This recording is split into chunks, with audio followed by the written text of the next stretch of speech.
Having a clearly defined polarity is necessary when you're trying to do electrical work around the house. It's important when you're trying to jumpstart a car. And it certainly comes in handy when you're changing the batteries in your remote control. But what about with people? Are human beings really as simple as this? I have questions and I need answers. Operator, connect me to Deborah Lipp.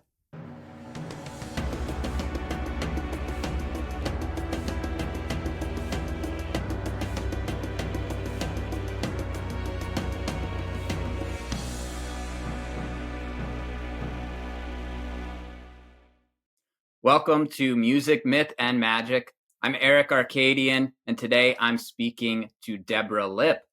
Deb is a witch and the author of several books, including Bending the Binary, which we're going to talk a little bit about today.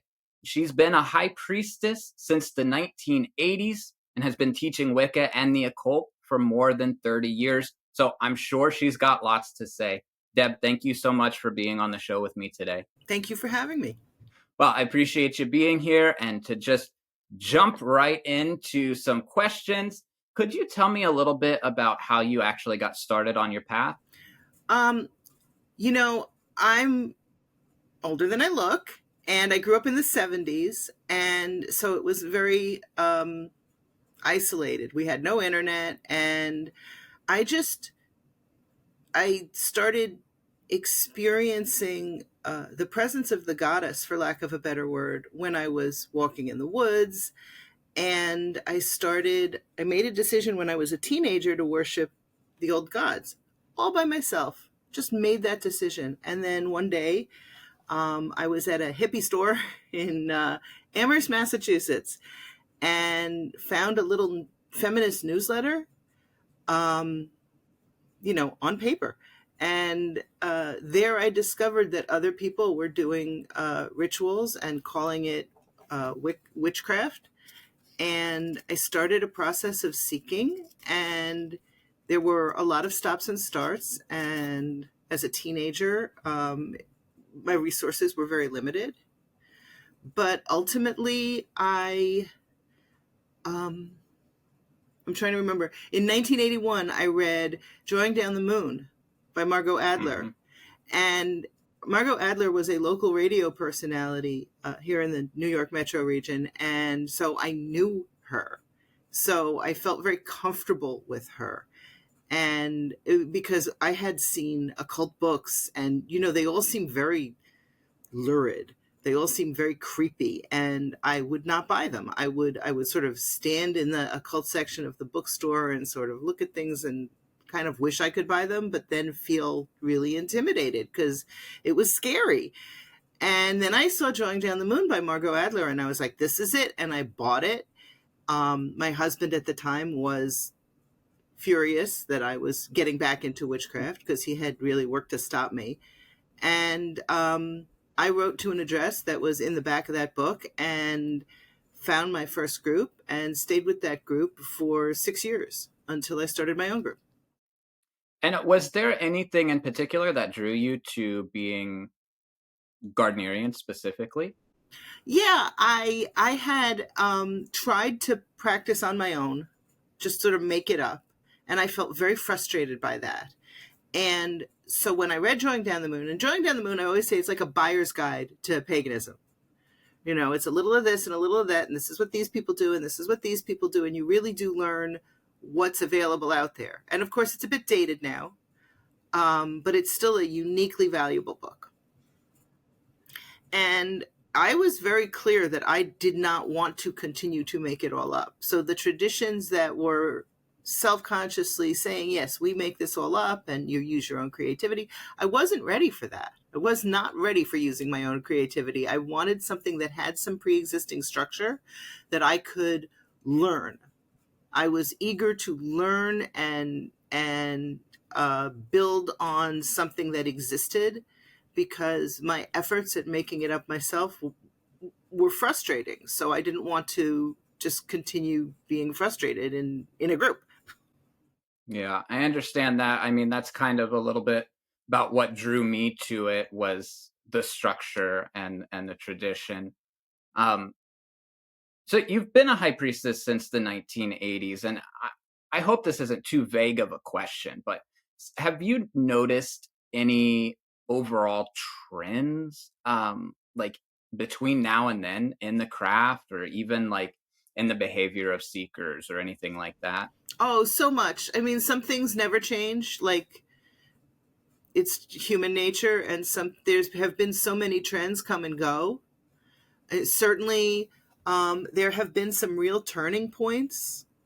I would say one of the biggest turning points was the publication of Wicca, A Guide for the Solitary Practitioner by Scott Cunningham. That's 1989. All of a sudden, that's a sea change.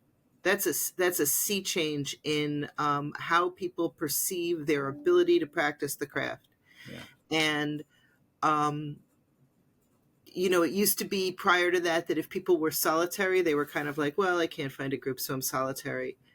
Solitary by choice and solitary in a sort of a self-celebration is a direct outgrowth of that book. And that's been wonderful for so many people. Certainly just the existence of the internet has changed so much, and not, people complain about gatekeeping, but the biggest gate is you don't know where the gate is, so you can't walk through it, right? That's the worst part. And so it's there was a very specific type of person who came into the craft prior to the internet. That person was usually intellectual, usually very literary. Why? Because one of the only places you could find out was through books. And so there was a whole class of people that did not have access. My sister, for example, is very smart, but very dyslexic and rarely reads books because of her disability. So that would have kept her out. The other kind of people that you met a lot was really kind of nerdy people. You could find out about paganism through the SCA and Ren fairs, or through Comic Cons, that kind of thing. So that was the only place where people would socially find out about paganism. And as a result, you had a fairly narrow segment of people who had access to becoming witches and pagans. And what the internet did was it opened it up to everybody. We are, in the past 30 years, more diverse, more socially diverse, more class diverse, more racially diverse, because we've created sort of an infinite number of access points. And that's just so good for our community. I mean, there's deplorable trends too. I could complain, but then I just sound like an old lady complaining, and who wants that?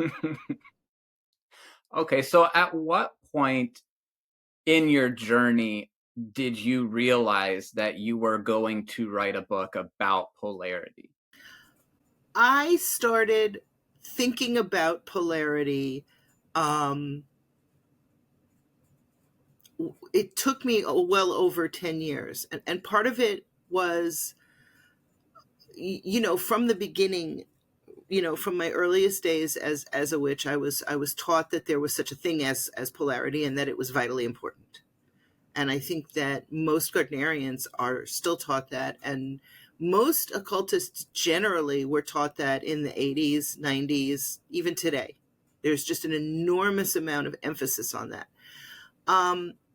But it kind of just stood there.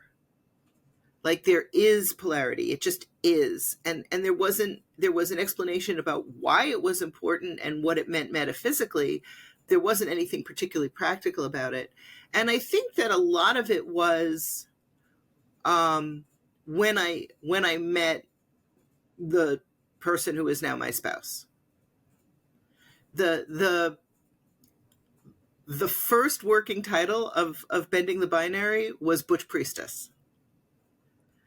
I was interested in the idea that gender isn't what we think it is, and how does that energetic shift influence what we understand polarity to be.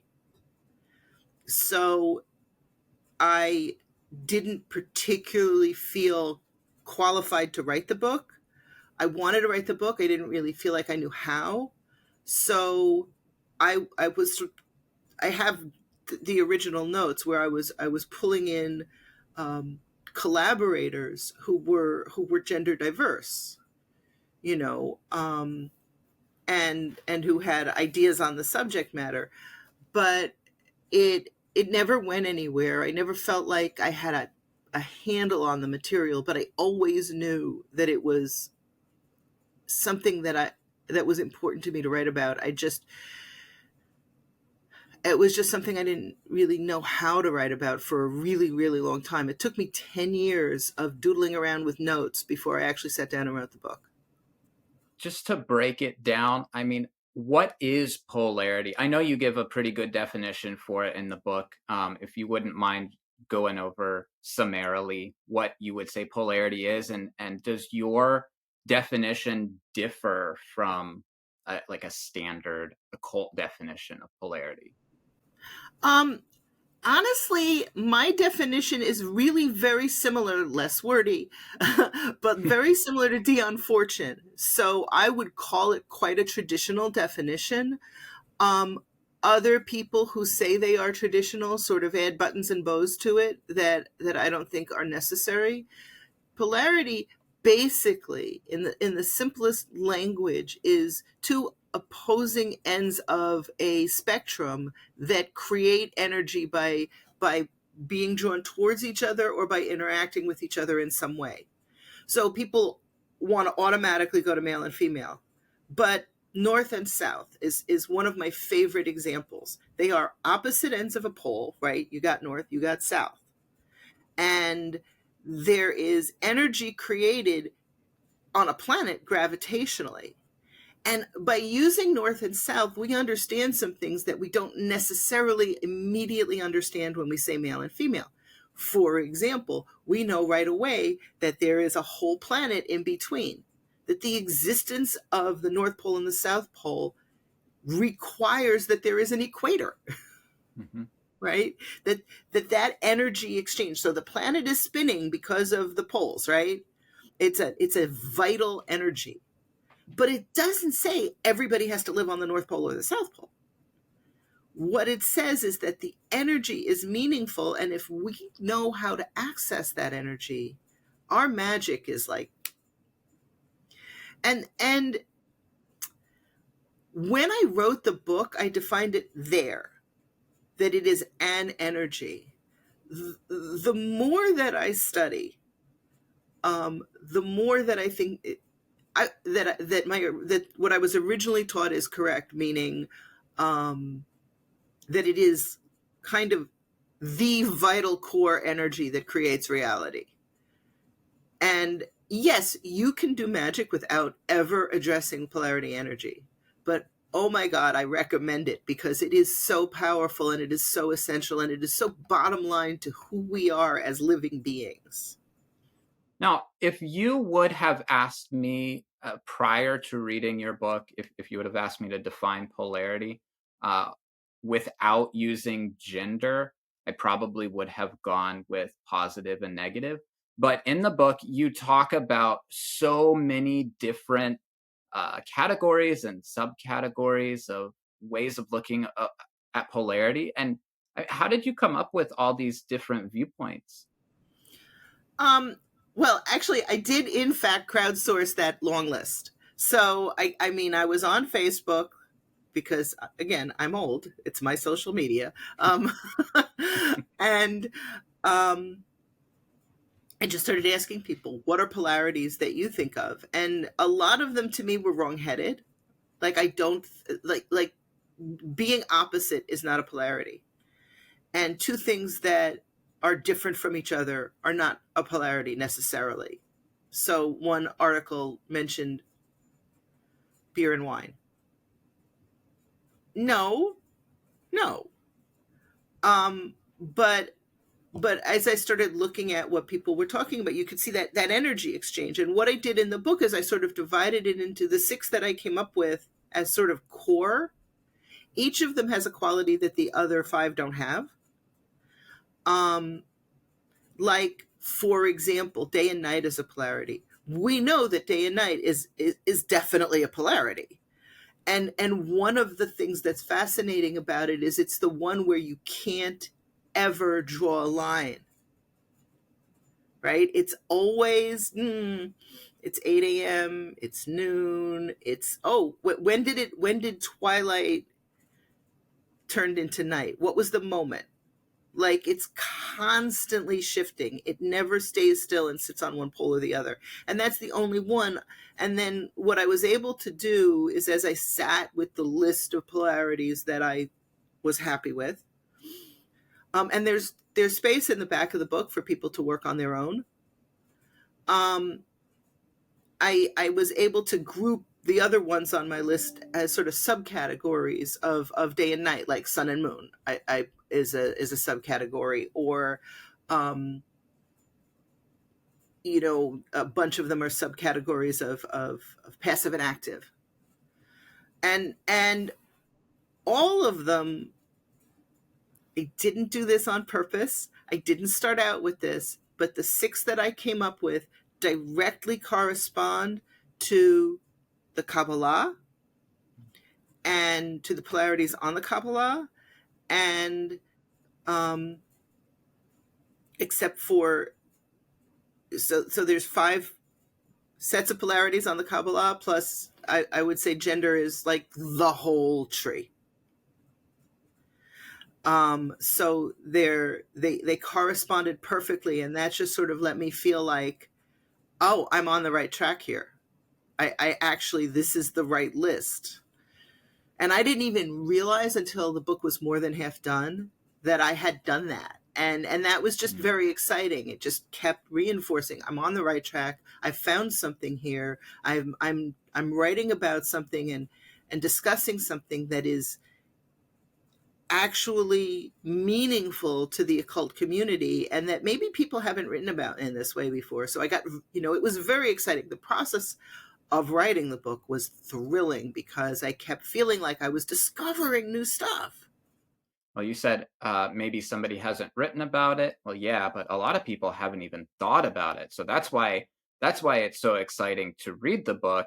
And you talk about the day and night polarity, which I really enjoyed, because day and night has this inherent liminal space, like you said, dawn and twilight, where one repeatedly becomes the other.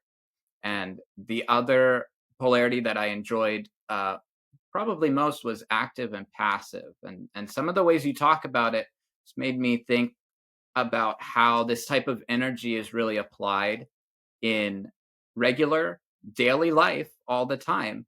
And I think one of the things that you mentioned, either in the book or in an interview somewhere, was how you introduce like differing active and passive energies when you hit some writer's block. Do you mind explaining a bit about that? There's actually a ritual for that kind of what I'm talking about now, what you're asking about, in the book. And it's that we all have active and passive parts of ourselves all the time. And we understand that if we're too active, we burn out. We need to rest. We all know that. But we also use different parts of our brain. As a writer, I'm in a specific neurological segment of my brain all the time. And from time to time, it's done. It's just done. I've done all the words that I have. And last year, in 2023, I wrote 4 books. That's too many. Like, I can't sustain that, and I had to stop. There was just nothing left. Sometimes you get to a spot where, like, you can't write. I don't usually, but Sometimes you burn out because you've written too much, which is sort of where I am right now. And what I do is I make that part of me passive. I release it into passivity, and I pick up something else that is completely different, that is passive. Usually something tactile, something with my hands, something with color. In the past, I've done beading when I had a writer's block. Somewhat embarrassing, but what I've been doing lately is building Lego. Because it's tactile, I'm touching it. It's engineering, which is a part of my brain that I never use. And it's colorful, visual. It's all of the things that you're really not doing when you're writing. So I'm taking a part of my brain that has to be passive, that has to be quiet while I'm writing. And I'm activating it, and I'm giving space to the other part of my brain to just rest. And we do that all the time. Some people take very active vacations, right? They go on vacation, and what they do is they play tennis and they run and they, do scuba and they, whatever. It's very physically active, but it's not what they do for a living. So they're creating a passive active polarity within themselves without even realizing it. Yeah, it made me think of how a lot of times I will get stuck writing a song or something like that, and I, not intentionally, but I go for a drive, which to me is very passive mentally, like where the creative part of my mind is in a passive state. And a lot of times while I'm driving, I get the rest of the idea for the music that I'm trying to create. And that's something that I have done for years, and I've never thought of it in the sense of being a sort of polarity energy. So it was really fun to kind of identify those daily behaviors that fit into these different molds. And another one I think I really enjoyed was self and other. So do you have a little bit you could say on that one? Sure. I think that self and other, there are two polarities that I think in the book that I think are sort of historically core. Self and other, I think, as far as I can understand from my research, is the beginning of polarity being defined in philosophy, in hermetics, in going back to the ancient Greeks. Their understanding, they did not have gender polarity. I can't remember the name of the one book that's so significant, but it's footnoted and it's in the bibliography. I should, somewhere around here there's a copy of Bending the Binary, but if I pull it off the shelf without being careful, the whole shelf comes down. So I'm not going to do that. Okay. But the Greeks didn't think of two genders. There were perfect humans who were male, and there were imperfect, flawed humans who were female. Females were just basically a form of human that was broken because of no penis. And so philosophically, they didn't perceive gender as an original polarity. But it was us and the gods. That was the original polarity. So I'm self, and the gods are the gods, and that was the original philosophical polarity. The platonically and hermetically. And from that, we can really talk about this core aspect of being human, which is, I'm not you. And I don't truly know you.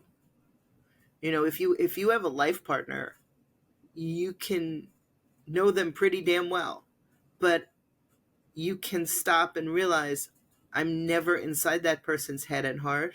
I never truly, get past the separation of us. And so there's this just sort of longing in being human and in being an isolated self. So we can create energy by along the pole of that longing. And that exists between us and other humans, and it also exists between us and the gods. The energy of worship is essentially a polarity energy of self and other. I am here reaching across an abyss between me and the gods, even if I am working entirely with immanent deity, and I believe the gods are only in myself, and I don't believe in external deity, because different occultists have different philosophies. But even then, how do I find the godness in me is this distance to traverse. It's like, where is that? Where is universal consciousness as opposed to isolated self-consciousness? And, sometimes you're more expansive and sometimes you're more isolated, and you move internally as a human along that pole every day. You have bad days where you're like, I hate everybody. And you have days where you just love humanity and feel one with everybody you meet. And most of the time we're kind of in between. And part of our work in pagan worship is to move ourselves more into an expanded state, so that when we reach across that pole to the other, to the gods, that opens that flow of energy so that we feel it more in our community. A lot of what you're saying right now, when you are speaking about the self and other polarity, it makes me think a lot about the Qabalah. And I'm wondering, do you feel that like source energy to manifestation is also a polarity circle, like coming up from Malkuth to Kether and back again? Yep. Yes, absolutely. The whole, historically, polarity goes back to Hermetics, right?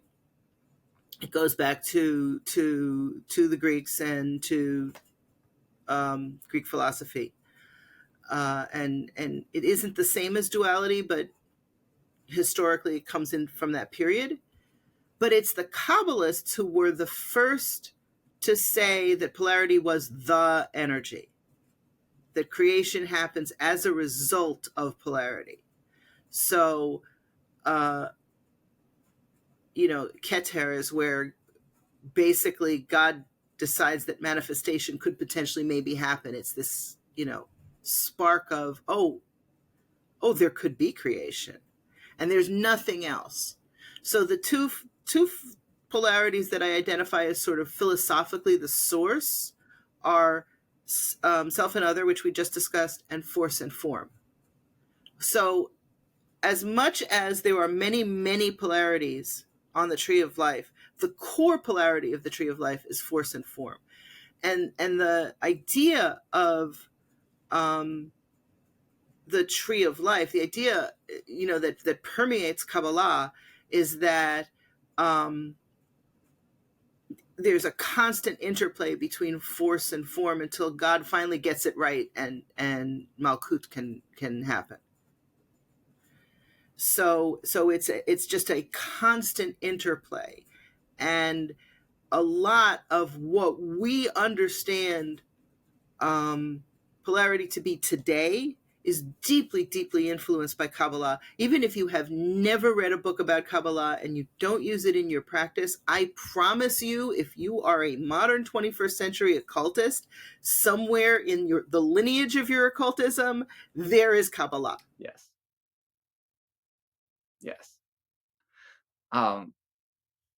I'm glad you brought up the force and form, because it made me think of some concepts you were talking about in the book, right? So force, we have identified primarily as a masculine energy, and form we have primarily identified as a feminine energy. Now, I know you talk about some different theological viewpoints where those are switched, but as far as the tree of life goes, that's usually their associations. But then within the pillars, you talk about how the names of the spheres themselves are kind of gendered sometimes against the pillar that they're in, right? Chokmah is a feminine noun. Hebrew is a language like Spanish or French, right? It's that where every single noun has gender, and Chokmah is feminine. So and so that the whole Chokmah is the supernal father has a kind of a gender queerness to it. And you actually find a lot of that. And you find Yesod, for example, being corresponding to the feminine, but also being a euphemism for penis.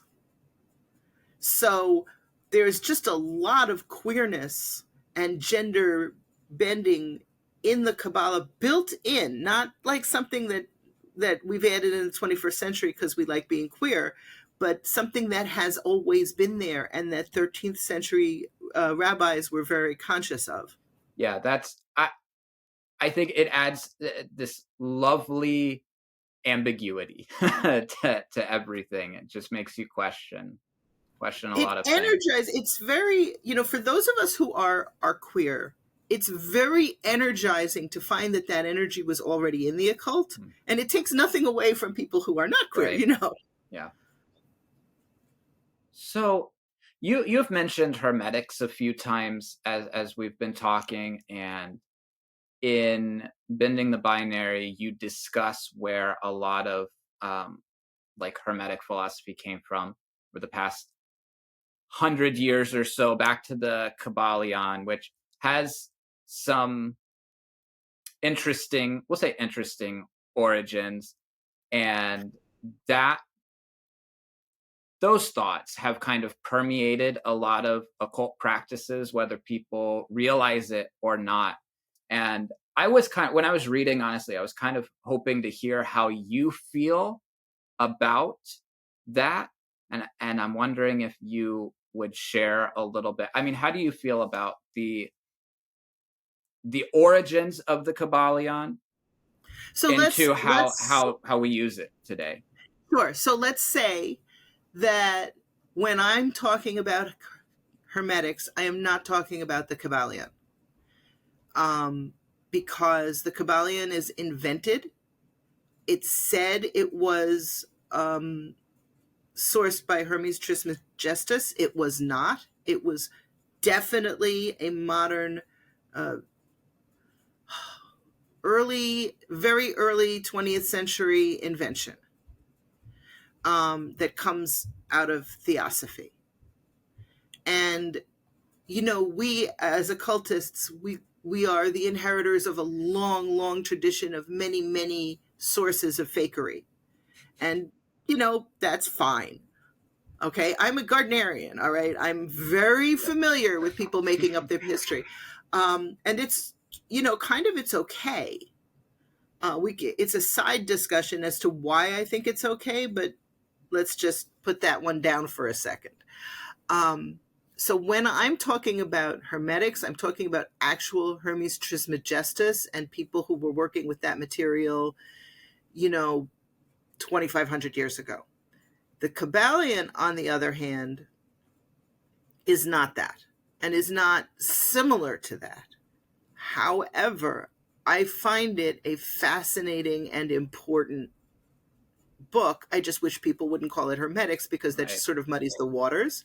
In fact, I have a friend who just wrote the first book that I know of about the Kybalion and Wicca. It is unfortunately not in English. I'm hoping he translates it because I think that's just such a great and important subject matter. So, I mean, I write a bit about it in Bending the Binary because, like, the Kybalion, first of all, it says that gender is sort of subjective and subject to change. And like people who were very, very homophobic and very, very sexist and want people to stay in their gender lanes wrote in this very sort of everybody is actually bisexual and everybody is actually all genders way, and then kind of you turn 2 pages and they say, no, they're not. Like, they were Victorians. And we are all products of our culture, and part of our work as occultists is to transcend that and to look at, if you're feeling something, if you're thinking something, if you're offended by something, ask yourself, where does that come from? And is that a product of my culture, or is that authentic? Why do I think that's authentic? What the hell do I mean I'm offended by that? Like, to dig into that, that's a important part of our work. And we can look at the Kybalion and we can see that the philosophy in it is just fascinating and enriching, and there's interesting magical advice in it.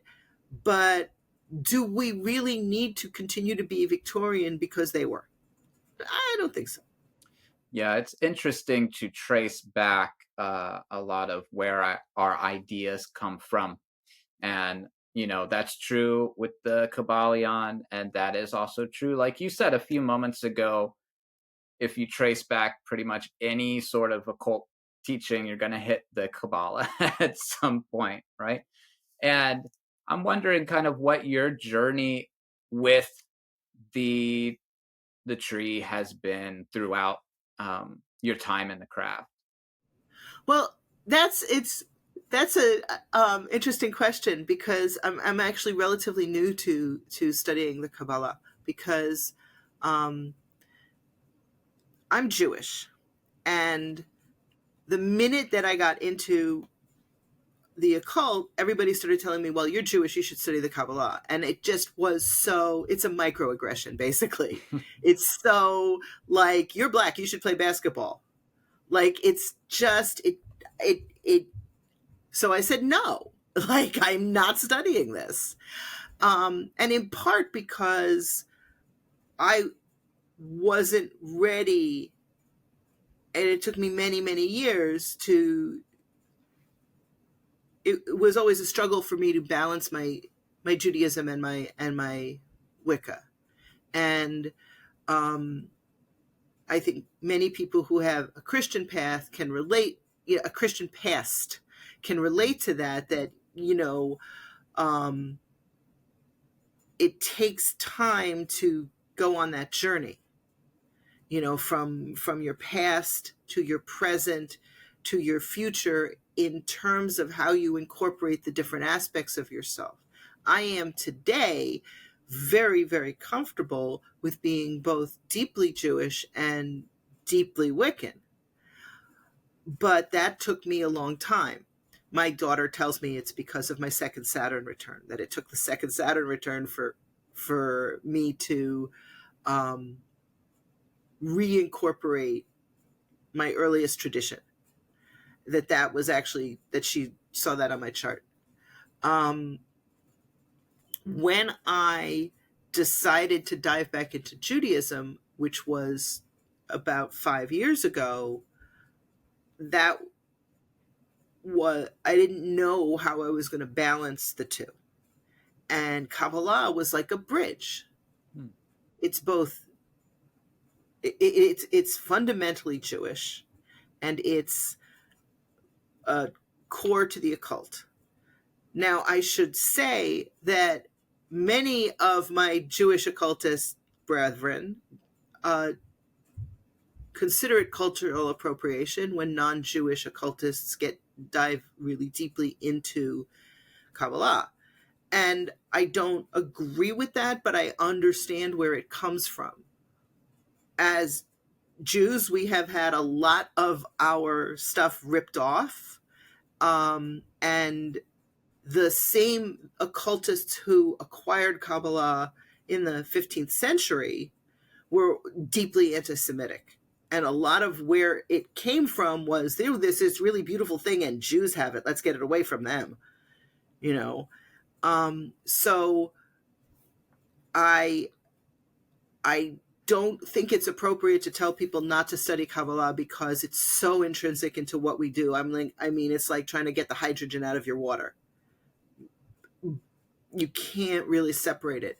But I do ask Gentile occultists who study Kabbalah and who value Kabbalah to also be active supporters of the Jewish community, because it's our source material that you're using. So maybe you want to make a donation to a Jewish-run food bank.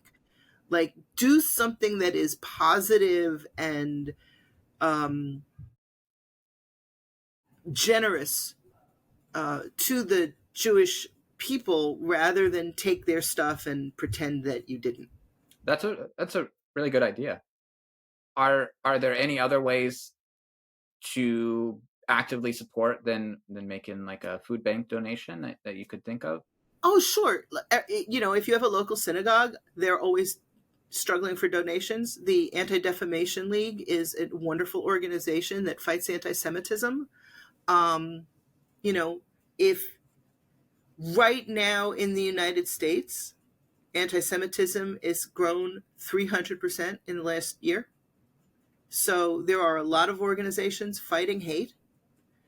I have people at my synagogue who won't wear a Star of David in public anymore. Kids who are studying for their bar mitzvah at school who won't tell people that's where they're going after school for their lesson because of the threats. So there's just lots and lots of anti-hate organizations that are that have existed for years or that have sprung up newly and that are in need of support.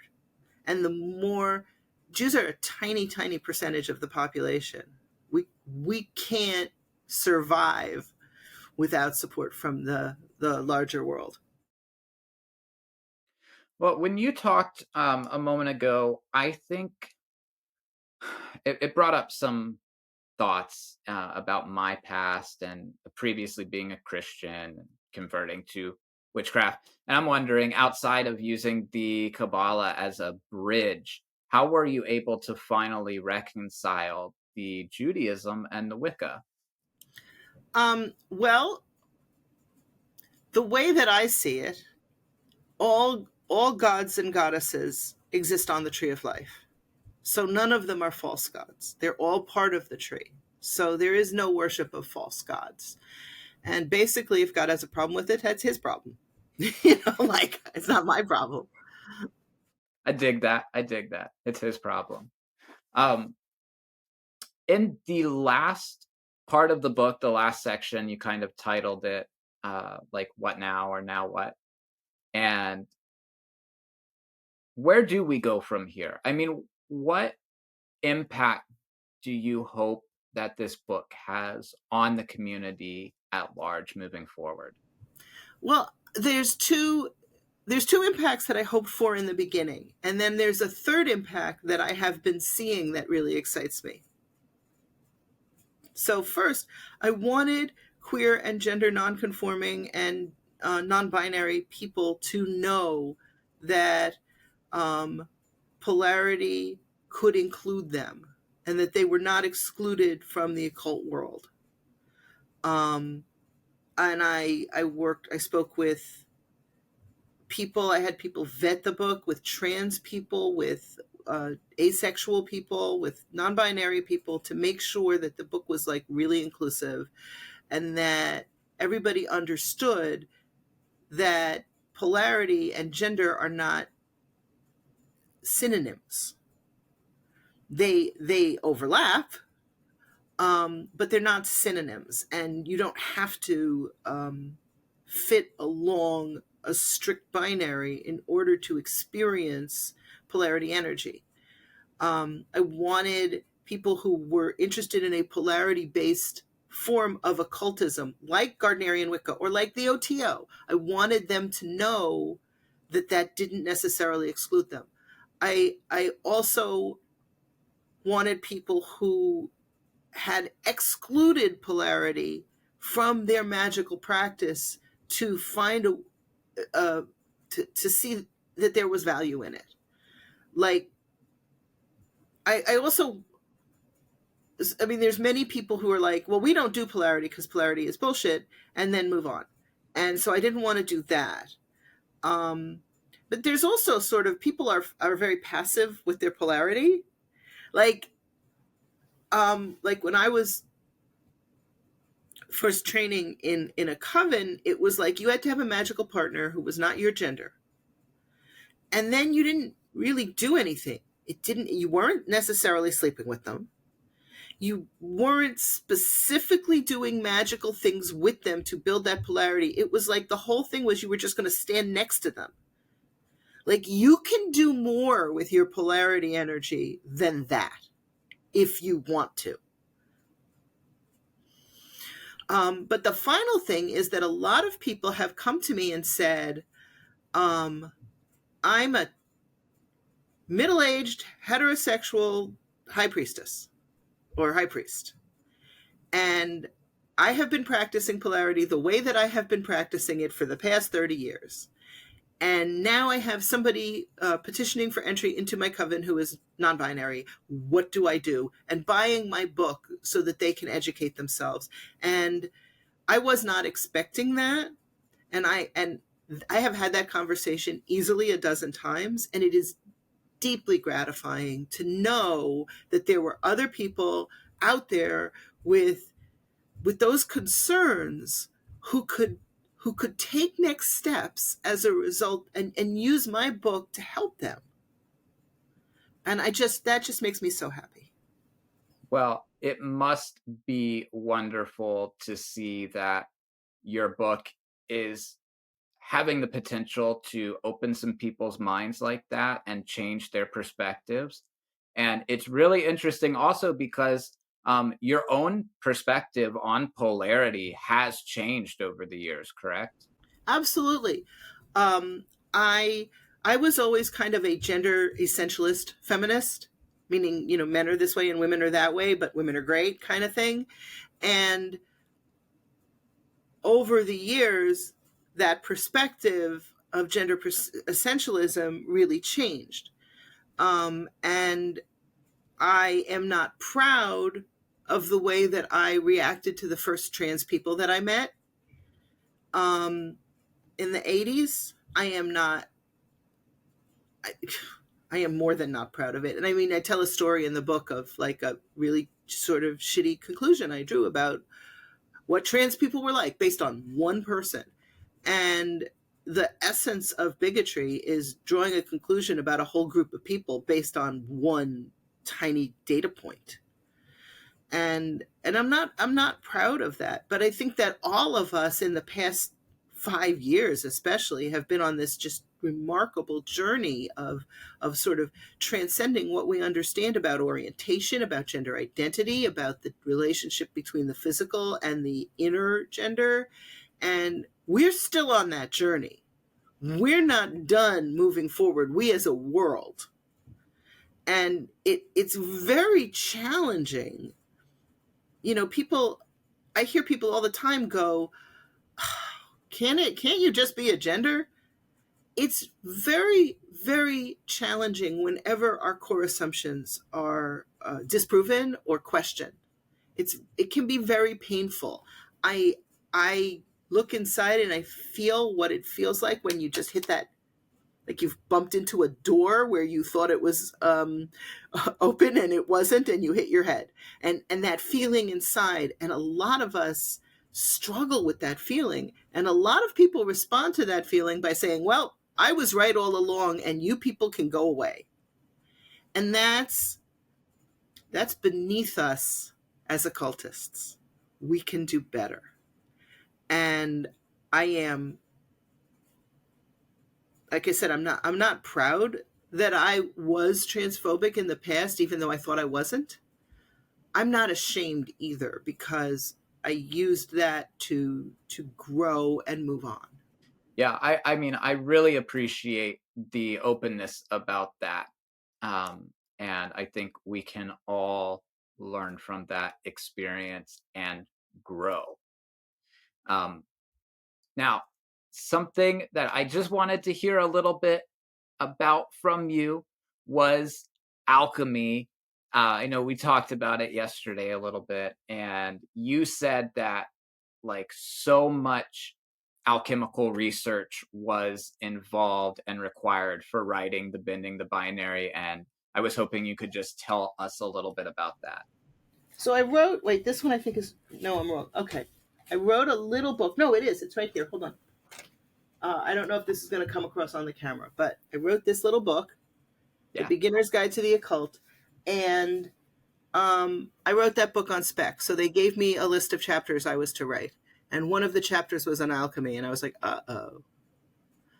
I don't know anything about alchemy, nothing.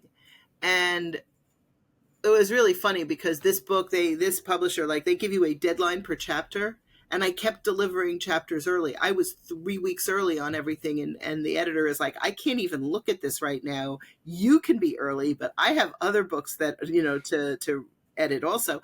And I said, like, don't worry about it. Let me write. I get to alchemy. I then, from 3 weeks early, I went to like 3 days behind for the rest of the book. It was agony.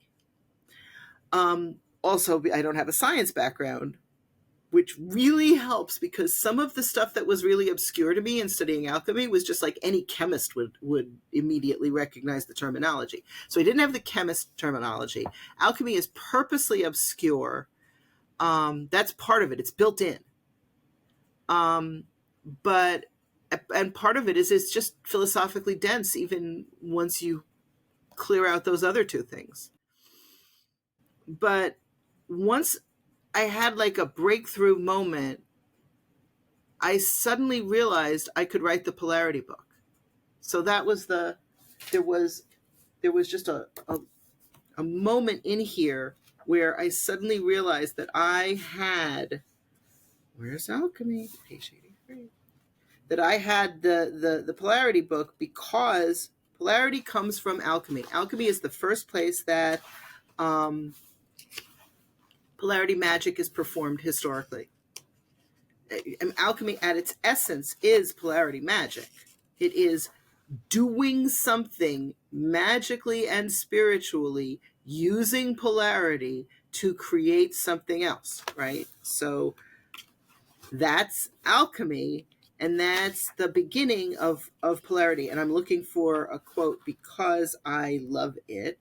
At its heart, alchemy takes something apart, the world, the self, a metal, or a plant, and puts it back together in a holier and more perfect form. This is called solve et coagula, dissolve and conjoin. At its heart, you take something apart and you put it back together more sacredly. You split it into its component parts, and how you understand those component parts is in part that they are polar from each other. And then you purify each pole, and then you bring it back together.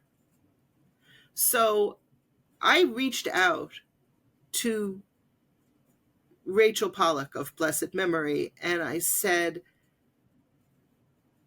this sounds like transition to me.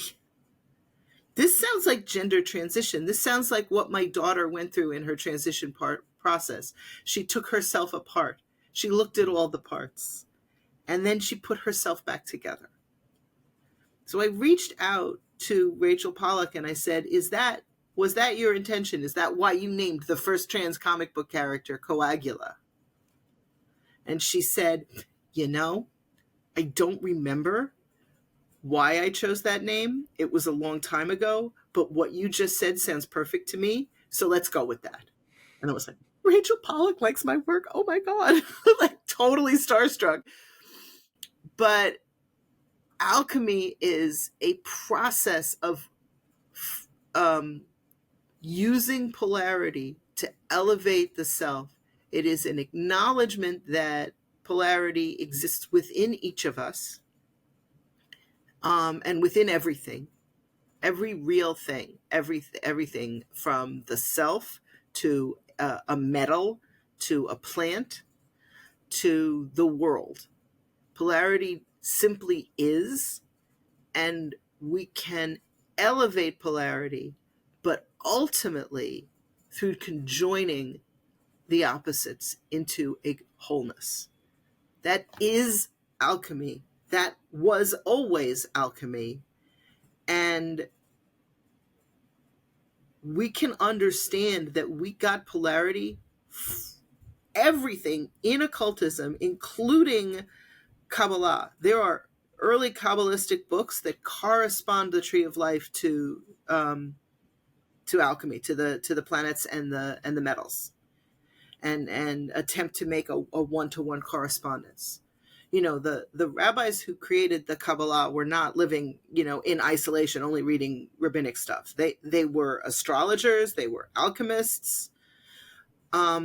So we can understand this profoundly freeing philosophy of alchemy as being in the roots of our polarity occultism from the very beginning.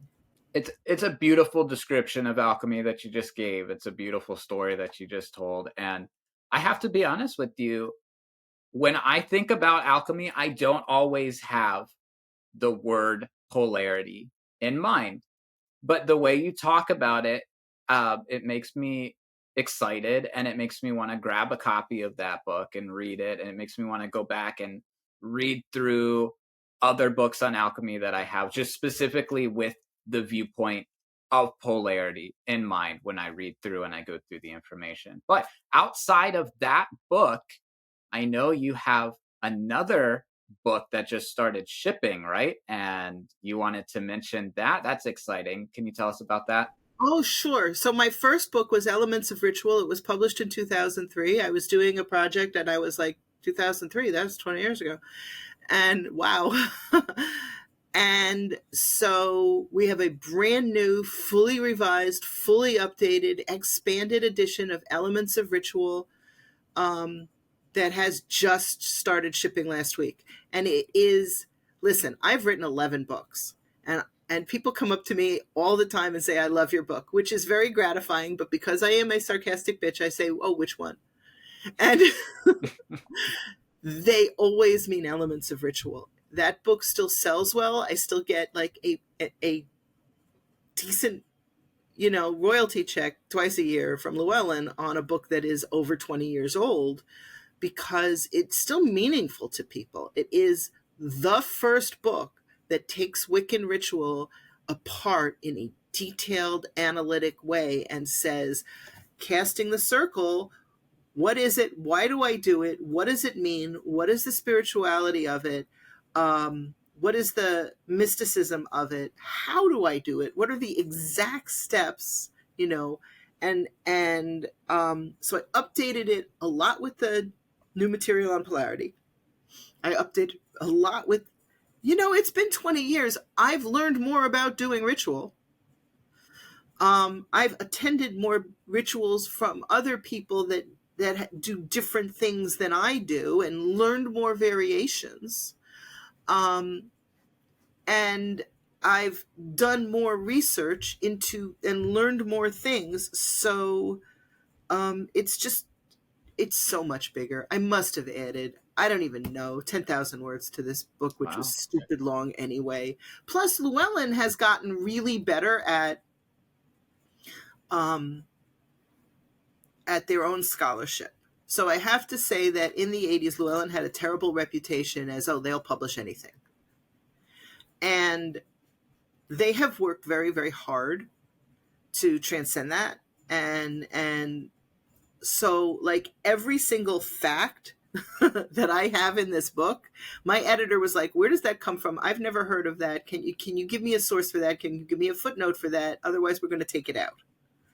And there were things like, while I was in that editing process, that I thought were definitely true, that it turned out were like occult urban legends, and out it goes. So it is just a complete new, updated, modern edition, and it is still a book I'm very proud of.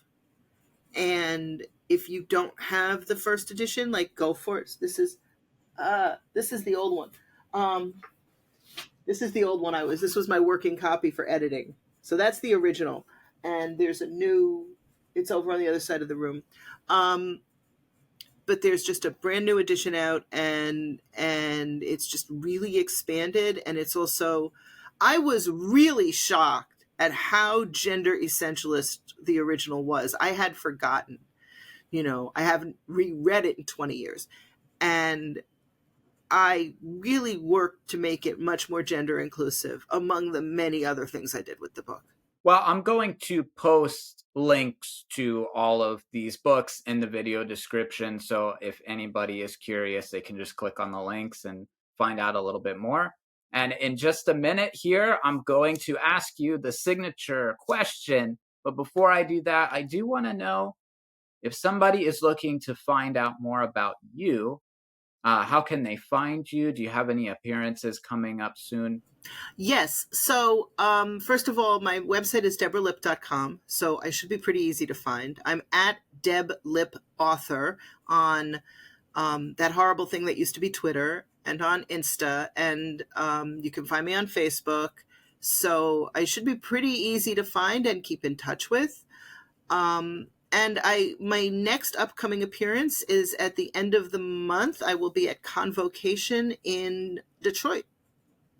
So with part of the Cross Crow Books delegation there, promoting the two books I have with Cross Crow are The Way of Four and The Magick of the Elements.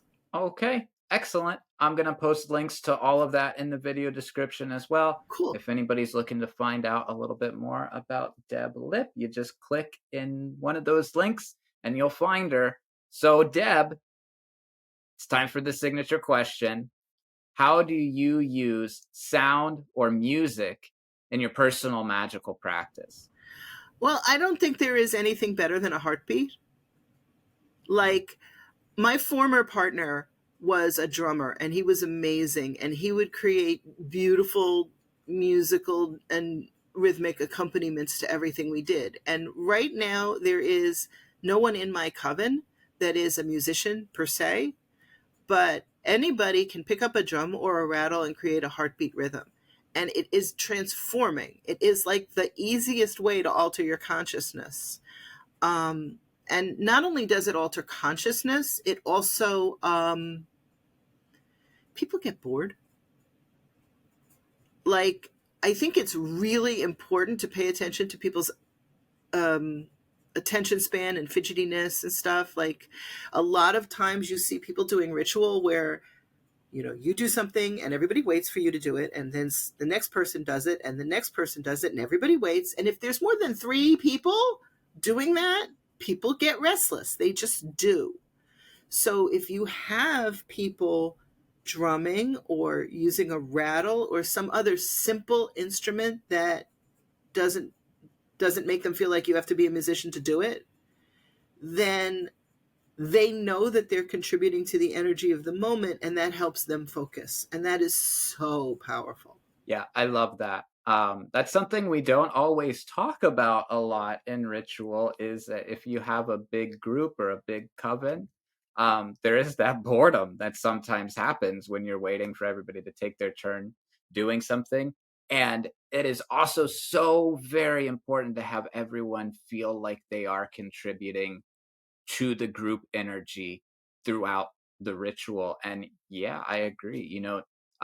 What I would call noisemakers are an easy way for people to be able to do that. They don't have to have like a musical ability as a musician or anything like that. They can just make some noise and help contribute to that energy. So I love that. I appreciate that, Deb. I appreciate your time being here. I know we've kind of hit our time, so I'll go ahead and end our session, but I just wanted to say thank you, and I appreciate you. I thought this was a great conversation. I had a lot of fun, and thank you so much for having me. Just really, really had a lot of fun exploring these topics with you. Thanks.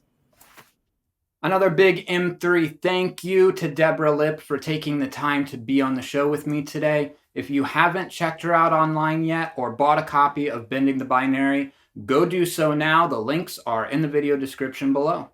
Please remember to like and subscribe here on YouTube. You can follow me on Facebook, Instagram, or Patreon at Eric Arcadian. And speaking of my Patreon page, That's a great way to help support me making more videos in the future.